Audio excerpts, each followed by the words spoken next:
سلام نعم كبرات تخطاتلتي مدب يوتيوب شانل سينما سمرة نلمو كم تلمو تابت سبورت حزنا متسينا لنا مسانا تمحو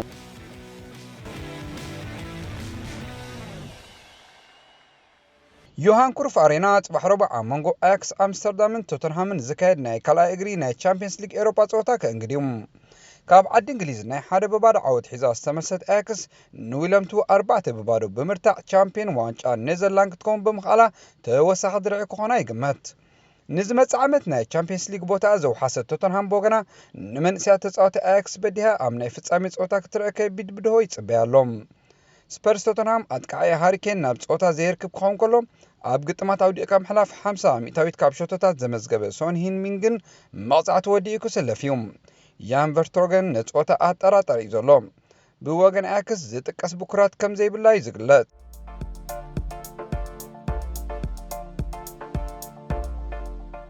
أبريميرا ديفيجن بورتغال أب 14 درجة زلا فيكتوريا سوتوبال أنصار أب 11 درجة زلا بوافيستا استبهلت غانتا صوتا أكايدا سلسة ببادو أب سعرتلو ماكلاي دانيا سلسة تصوت بقيح كارد بمبرارو أرست سريحهم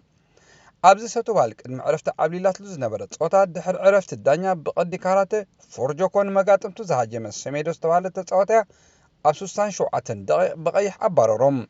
بافيستا دما نزرخبت تقلع مقطعتي أبربح أبو معال مريحنة حزام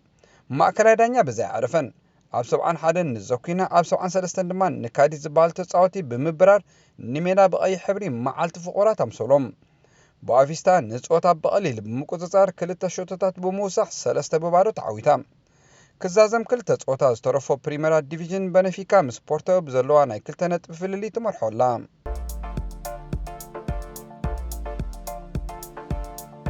كاب تشيلسي بلا احنا باس ميلان قعزو زلو تيم باكايكو ماكينو نداد كمل بمبال نابل ممت ساعات دونغي بممصو ميلان انصار بولونيا ابز كايرتو صوتا اب تغيرت منبر كوفيلو جميروم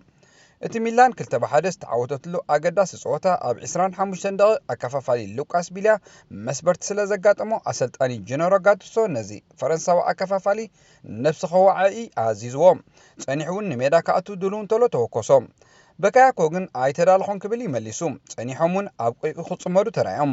በካይኮን አሰልጣኒው ስቅስከበል እናበሉ በካሜራታት ተቀዲሑም ንነገራት ኣብ መቃየሪ ክዳን ክንዕር ኢና ኣብኡ ኣብ ቴሌቪዥን ስለ ዘይርአ ብቋንቋይ ክዛረበ ሕጂ ብዛዕባ ዓወት ጥራሕ ንዛረብ ሕጂ ግዜና ኣይንቅተል ክብል ጋትሶ ድሕሪ ጾታ ተዛሪቦም ኣብዚ ጾታ ብራዚላዊ ኣጥቃዒ ክለብ ኤስ ሚላን ፓኩዌታ ምስዳኛ ብምግርጫው በቀይሕ ተባሪሮም ፓኩዌታ ንእሽተዩ እንታይ ከም ዝገብሩን ዝርድኦ ኣይመስለንን ዝሕርቕ እኳ እንተኾነ ክንመሃረሉ ግን ኣለና ክብል እቲ ኢጣልያዊ ኣሰልጣኒ ብዛዕባ ኣጥቃዒኡ ይዛረብ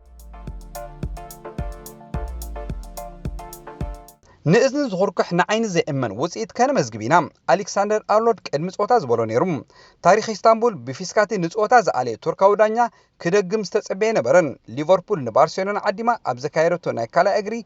ጎባልል ክለባት ኤውሮጳ ጾታ ዘይእመን ናይ 4 ብባድ ዓወት ብምምዝጋብ ታሪኽ ሰሪሓም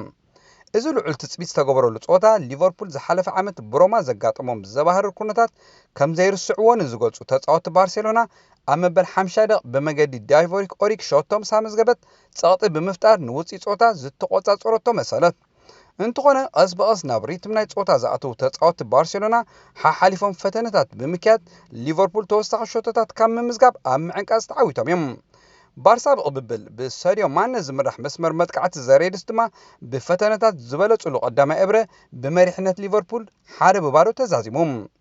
ካልኣይ እብረ እውን እንተኾነ ሊቨርፑል ኣብ ፈለማ ደቂቕ ዓብላሊት ኮይና ቀሪባ ጥራሕ ዘይኮነ ኣብ 10 ደቂቕ ብመገደቲ ኣብ ቀዳማይ እብረ ብመስበርቲ ንዝወፀ ጆርዳን አንድሪ ሮበርትሶን ዝተከአ ሆላንዳዊ ቫይናልዱም ክልተ ሾቶታት ብምምዝጋብ ነቲ ዘይብጻሕ ዝመስል ዝነበረ ጎቦ ካታሎኒያ ከይተጸገመት ክትሓኽሮ ኽኢላ በዚ ጫውጫውታ ደገፍቲ ሊቨርፑል ዝተወሰኸ ውፅኢት ስነ ኣእምራዊ ዝተናወፁ ተጻወቲ ባርሴሎና ናብ ንቡር ብቕዓቶም ክምለሱ ተሸጊሮም እዮም ከም ውፅኢቱ ቤልጅማዊ ኦሪግ ንዕኡ ካልአይቲ ነጋንትኡ ድማ ራብዒት ሾቶ ብምዝጋብ ንሓጎዝ እንግሊዛውያን ናብ ፈንጠዝያ ቀይርዎም ብድሕሪ እዚ ዝተወሰኸ ሾቶ ስለ ዘይነበረ ደገፍትን ተጻወትን ሊቨርፑል ኣብ ታሪኾም ዘይርስዕዎ ዕለት ሰኒዶም ናብ ዋንዳ ሜትሮፖሊታኖ ዘእትዋ ትኬት ቆሪጾም ኣብ 2005 ኣብ ልዕሊ ኤስ ሚላን ዝተፈጸመ ቅያ ኢስታንቡል ድማ ሎሚ ኣብ አንፊልድ ተደጊሙ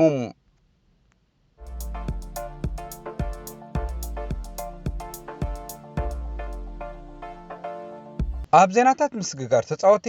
ክለብ ማንቸስተር ሲቲ ክሳብ 60 ሚልዮን ፓውንድ ዝተገመተ ፖርቱጋላዊ ኣከፋፋሊ ክለብ ስፖርቲንግ ሊዝበን ብሩኖ ፈርናንደዝ ኣብ ኢዳ ንምእታው ተቃሪባ ተባሂሉ።